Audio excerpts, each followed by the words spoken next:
भगवान श्री कृष्ण ने स्वयं कहा है, महीनों में मैं मार्गशीर्ष हूँ। मार्गशीर्ष स्वयं भगवान कृष्ण का ही एक स्वरूप है।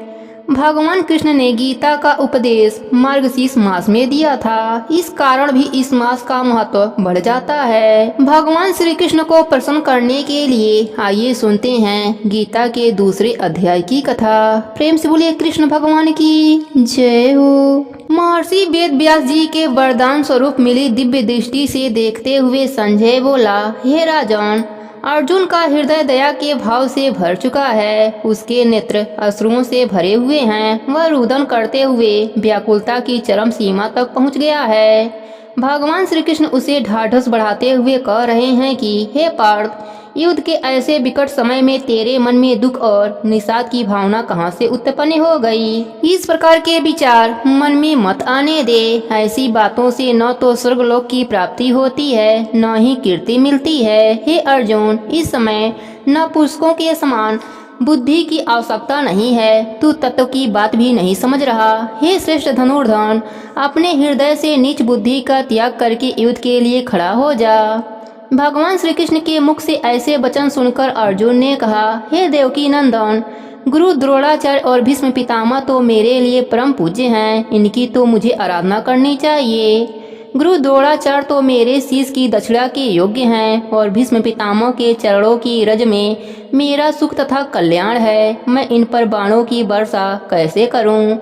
अपने इन दोनों महागुरुओं को मारकर मेरा कल्याण कैसे संभव हो सकता है? इनका वध करके जो राज्योचित सुख मिलेगा वह मेरे इन महागुरुओं के रक्त से रंजित होगा। ऐसा करके न तो मुझे सुख की प्राप्ति होगी, न ही यह मेरे लिए कल्याणकारी होगा। हे वासुदेव नंदन, गुरु वध से बड़ा संसार में कोई पाप नहीं है। ऐसा पाप करने से अच्छा है कि मैं राज्य सुख को त्याग कर भिक्षा के द्वारा मिले अन्य से अपना निर्वाह करूं। मेरे समझ में नहीं आ रहा है कि क्या करूं और क्या न करूं। यह भी तो निश्चय नहीं है कि विजय श्री की प्राप्ति हमें ही होगी। मेरे सामने धृतराष्ट्र के जो पुत्र खड़े हैं वे युद्ध के लिए काफी ललायित दिख रहे हैं। उनका वध करके भी कल्याण संभव नहीं होगा। आपने मुझसे नीच बुद्धि को त्याग देने के लिए कहा है, लेकिन नीच बुद्धि क्या होती है मैं नहीं जानता। मैं इस समय ऐसा मूर्ख और बुद्धिहीन हो गया हूँ जो धर्म अधर्म को नहीं समझ पा रहा हूँ। धर्म क्या है और अधर्म क्या है? हे गुरुवर, मैं इस समय अशिक्षित हो गया हूँ और शिक्षा की योग्य हूँ। मैं मन, वचन और कर्म से आपके शरण में आया हूँ। इस समय मुझे अपना शिष्य समझकर आप मुझे ज्ञान दें जिससे मेरा क्षोभ दूर हो। हे प्रभु, इस शोक से मेरी इंद्रियां सूख गई हैं। मुझे ऐसी कोई राह नजर नहीं आ रही है जिस पर चलकर मेरा द्रवित और दुखी मन शोक से दूर हो सके। हे श्री कृष्ण, यदि मैं पृथ्वी का धन्य धन से परिपूर्ण व निष्कंटक राज्य और देवलोक की सामग्री भी पा जाऊं, तब भी इन सब का वध करके मेरे शोक का निवारण संभव नहीं है। मात्र भूमि का राज्य तो मेरे लिए तुच्छ ही है। कुछ क्षण खामोश रहने के बाद संजय बोला, हे राजाधिराज, यह कहकर अर्जुन चुप हो गया है। मैं किसी भी प्रकार इनसे युद्ध नहीं कर सकूंगा। तब भगवान श्री कृष्ण मुस्कुराते हुए अर्जुन को समझा रहे हैं, हे अर्जुन, विवेकी बन। विवेकी पुरुष किसी वस्तु की चिंता नहीं करते। तू व्यर्थ ही ऐसे लोगों के लिए शोक कर रहा है जिनके लिए तेरा शोक करना बुद्धिमानी नहीं है। जिन्हें मारने के लिए तू शोकग्रस्त है वह तेरा भ्रम है। यह पहले भी थे, आज भी हैं और भविष्य में भी रहेंगे। यह तो सिर्फ आत्मा है जो बोलती है। आत्मा अविनाशी है। शरीर की 4 अवस्थाएं होती हैं, बालपन, यौवन, वृद्धा अवस्था और मृत्यु। यह देह इन्हीं 4 अवस्थाओं से घिरी है। विवेकी पुरुष आत्मा को अविनाशी मानते हैं। शरीर से आत्मा का निकल जाना ही देह का मरण है और यही धर्म है। इसलिए बुद्धिमान शोकाकुल नहीं होते। जीवन तो जन्म मरण के मध्य की अवस्था है। जो आज है वह कल भी थे और आगे भी रहेंगे। हे पार्थ, सोच, क्या किसी युग अथवा काल में तू नहीं था, मैं नहीं था, या यह सब लोग नहीं थे? क्या आने वाले समय में यह स्थिति नहीं रहेगी? तू देह के मोह में पड़कर भ्रमित हो रहा है। भगवान श्री कृष्ण ने अर्जुन से कहा, हे अर्जुन, शरीर पैदा भी होते हैं और उनका विनाश भी होना निश्चित है, मगर आत्मा अमर है, उसे कोई नहीं मार सकता। वह तो निराकार है और मर्यादा रहित है। हे वीर धनुर्धर, यदि कोई यह कहता है कि मेरे द्वारा यह मारा गया है तो यह मूर्खतापूर्ण बात होगी, क्योंकि न तो कोई मरा है न ही किसी ने मारा है। आत्मा न जन्म लेती है न ही मरती है, आत्मा तो अजर अमर है, जन्म मरण से रहित है। जैसे पुराना वस्त्र उतारकर नया वस्त्र पहन लिया जाता है, उसी प्रकार आत्मा पुरानी देह को त्याग कर नई देह में प्रवेश कर जाती है। आत्मा को न जलाया जा सकता है, न किसी शस्त्र से काटा जा सकता है और न ही जल में डुबोया जाता है।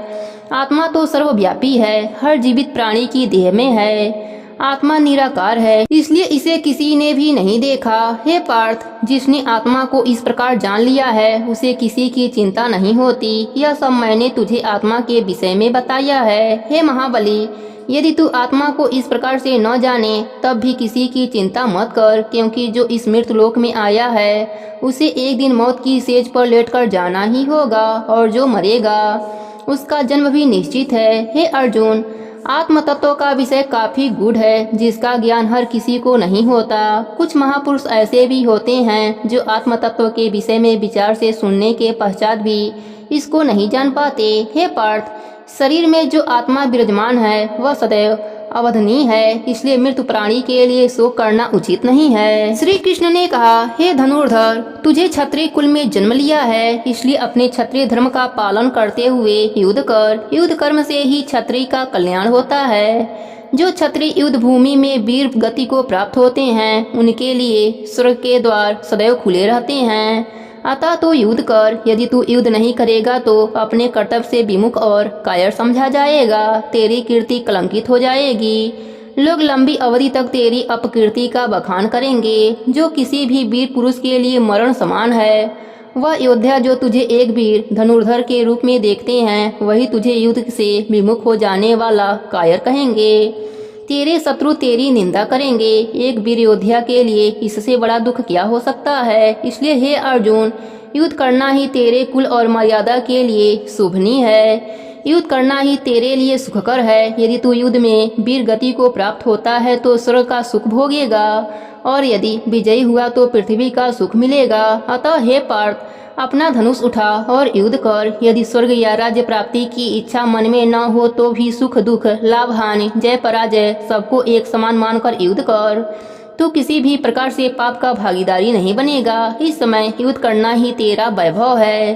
संजय ने कुछ देर खामोश रहने के बाद कहा, हे राजन, भगवान श्री कृष्ण अर्जुन को ज्ञान योग का उपदेश देने के बाद कर्म योग का उपदेश देते हुए कह रहे हैं कि हे पार्थ, ज्ञान योग के विषय में बताने के पश्चात मैं तुझे कर्म योग के विषय में बताता हूँ। इसको सुनने समझने से प्राणी जन्म मरण के बंधनों से मुक्त हो जाता है, और जो प्राणी कामना रहित होकर कर्म करता है वह भव बंधन से मुक्ति पा लेता है। मेरा जो भक्त सदैव मुझे ही पुकारता है, मुझसे ही प्रेम करता है और अपने सब कर्म मुझे ही अर्पण कर देता है, मैं निश्चय ही उसका उद्धार करता हूँ। मेरा जो भक्त मेरी सेवा भक्ति अथवा स्मरण भूलकर भी करता है, अर्थात यदि मेरा भक्त मेरी अर्चना गलत ढंग से भी करता है, तब भी मैं समझ लेता हूँ कि वह मेरे प्रेम में रंगा हुआ है। मर्यादा पुरुषोत्तम राम ने अपने प्रतिभीलनी की भक्ति और प्रेम को देखकर उसके झूठे बेर खाए थे। वह मेरा इससे पहला अवतार था। हे वीर पराक्रमी अर्जुन, मैं भक्त के भाव देखकर ही प्रसन्न हो जाता हूँ। उसकी भक्ति देखने में अवश्य ही थोड़ी है, लेकिन मेरे लिए पर्याप्त है। मेरा भक्त मुझे एक तुलसी दल या पुष्पमाला अर्पण करे अथवा मेरा नाम एक ही बार लेकर नतमस्तक हो जाए, यह भावना थोड़ी अवश्य है, लेकिन इसका परिणाम या फल बहुत बड़ा है।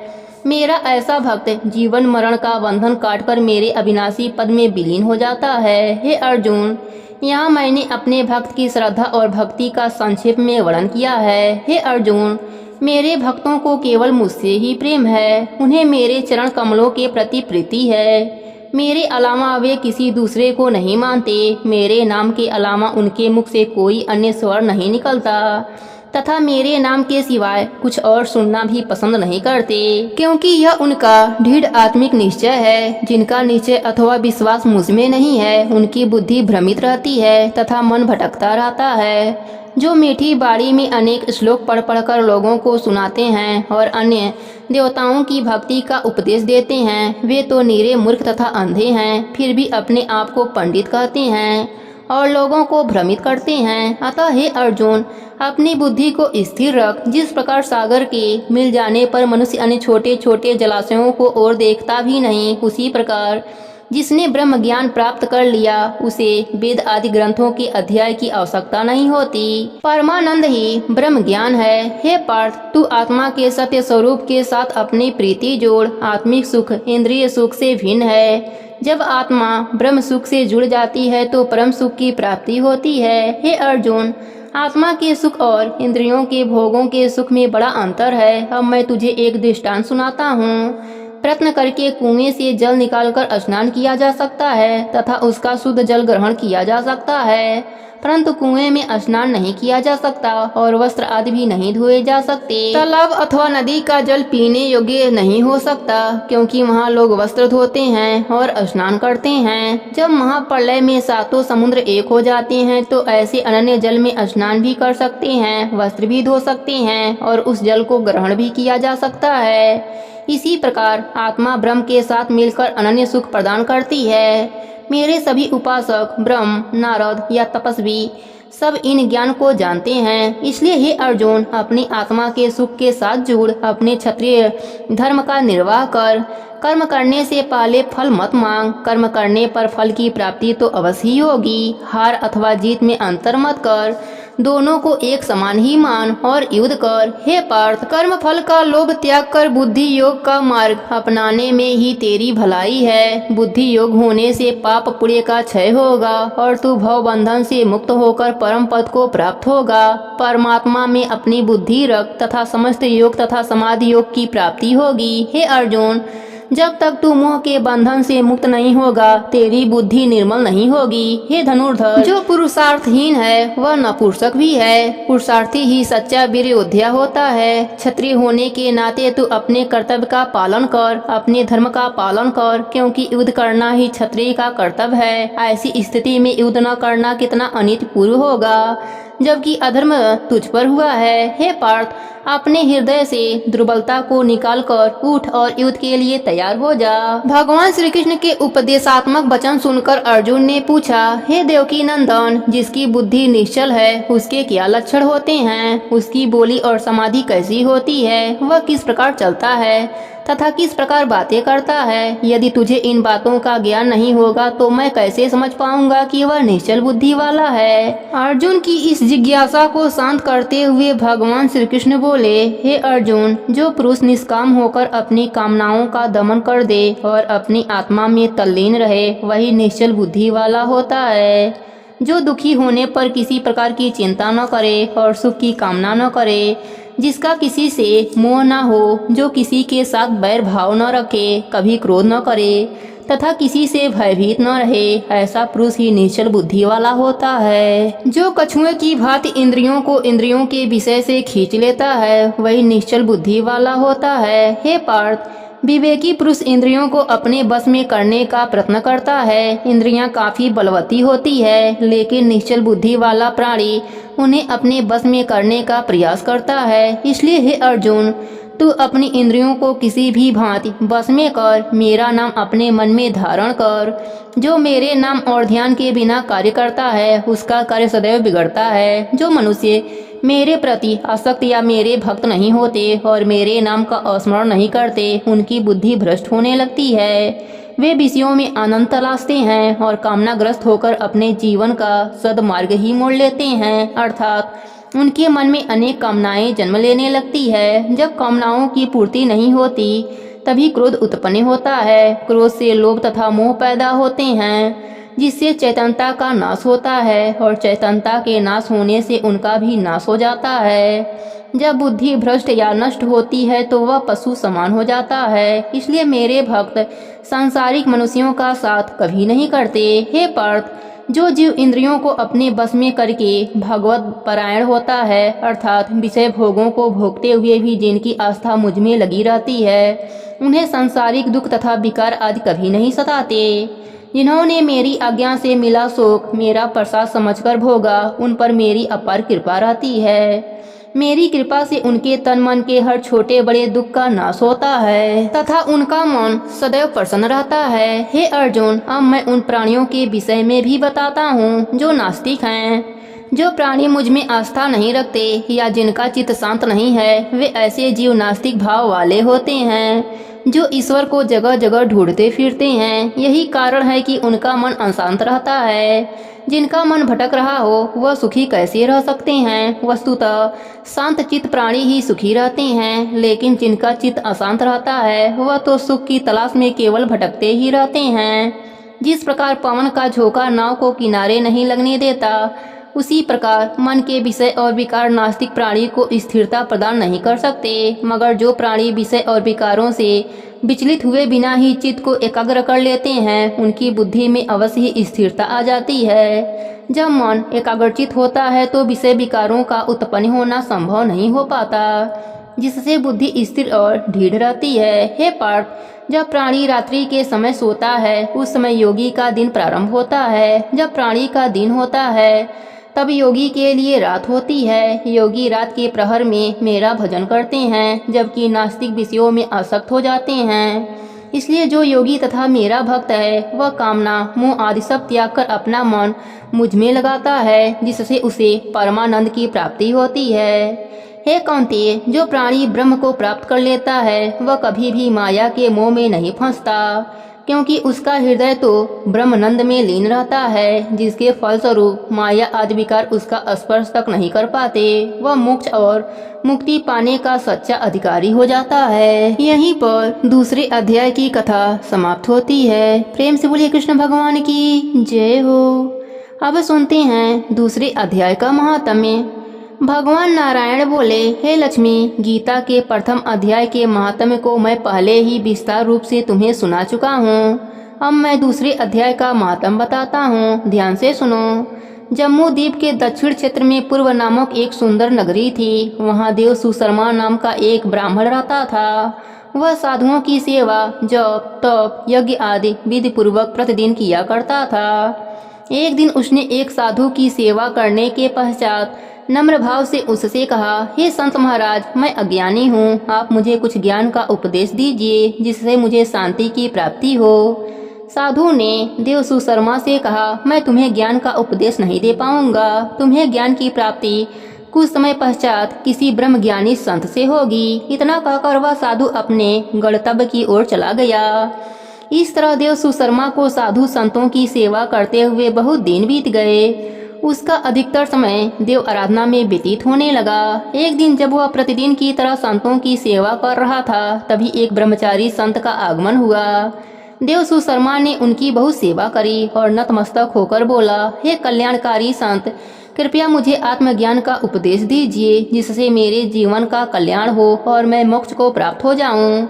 ब्रह्मचारी संत ने कहा, मैं तुझे गीता का दूसरा अध्याय सुनाता हूँ, जिसके श्रवण मात्र से ही तेरा कल्याण हो जाएगा।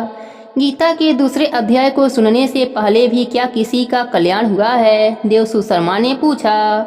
इस पर ब्रह्मचारी संत के चेहरे पर पवित्र मुस्कान उभर आई और वह बोले, मैं तुझे एक प्राचीन कथा सुनाता हूँ। एक गडरिया घने जंगल में बकरियां चराता था और मैं उसी जंगल में समाधि लगाकर पूजा अर्चना किया करता था। एक दिन रात को जब वह गडरिया बकरियां लेकर घर जा रहा था तो रास्ते में उसने एक शेर को बैठे हुए देखा। एक बकरी अन्य बकरियों से आगे आगे चल रही थी। उस बकरी को देखते ही शेर भाग गया। वह गडरिया आश्चर्य से देखता रह गया। उस घटना को देखकर मैं भी गडरिये के पास पहुंचा। उसने कहा, मैंने आज यह घोर आश्चर्य देखा कि एक बकरी को देखकर शेर भाग गया।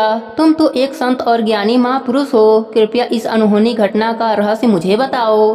ब्रह्मचारी संत ने कहा, हे महाशय, मैं तुम्हें इस बकरी के पूर्व जन्म की कथा सुनाता हूँ। यह बकरी पिछले जन्म में डायन थी तथा काफी सुंदर थी। जब इसका पति मर गया तो यह काफी खूंखार हो गई और सुंदर लोगों का भक्षण करने लगी। यह जिस किसी सुंदर लड़के को देखती उसे खा जाती थी। शेर पिछले जन्म में एक शिकारी था। शिकारी पक्षी पकड़ने जंगल की ओर गया। वहाँ डायन पहले से ही छिपी बैठी थी। यह शिकारी को पकड़कर खा गई। इस जन्म में वही शिकारी शेर बना और डायन बकरी की योनि में पैदा हुई। शेर को पिछले जन्म की बातें याद थी। उसने सोचा कि आज भी यह मुझे खाने आ रही है, इसलिए यह बकरी को देखते ही भाग गया। गडरिये ने उससे पूछा, मैं पिछले जन्म में क्या था? गडरिये का यह प्रश्न सुनकर ब्रह्मचारी संत ने कहा, तू पिछले जन्म में एक चंडाल था। फिर गडरिये ने ब्रह्मचारी संत से नम्रता पूर्वक पूछा, हे महात्मा जी, क्या कोई ऐसा उपाय है जिसके द्वारा हम इस निर्मोही देह का त्याग कर सकें? ब्रह्मचारी संत ने कहा, तुम तीनों का कल्याण करने का एक उपाय मेरे पास है। पर्वत की कंदरा में एक शिला थी, उस पर गीता का दूसरा अध्याय लिखा हुआ था। मैंने उन अक्षरों को उस शिला पर देखा था। अब मैं तुम्हें ध्यान मग्न होकर सच्चे हृदय से उस अध्याय के अक्षरों का मर्म सुनाता हूँ। ध्यान से श्रवण करो। तब ब्रह्मचारी संत ने उन्हें गीता के दूसरे अध्याय के अक्षर सुनाए। उसी क्षण आकाश से विमान उतरा और उन तीनों को लेकर बैकुंठ लोक की ओर चला गया। इस प्रकार उन तीनों ने अधम देह को त्याग कर मोक्ष प्राप्त किया। देव सुशर्मा ने भी गीता के दूसरे अध्याय का ज्ञान पाकर मोक्ष प्राप्त किया। यह कथा समाप्त करके भगवान विष्णु ने लक्ष्मी जी से कहा, हे लक्ष्मी, जो मनुष्य गीता के दूसरे अध्याय को पढ़ता है अथवा सुनता है, उसका वर्णन अवर्णनीय है। गीता के इस अध्याय का पाठ सुनने से प्राणी मुक्ति को प्राप्त कर लेता है। प्रेम से बोलिए विष्णु भगवान की जय हो, लक्ष्मी माता की जय हो।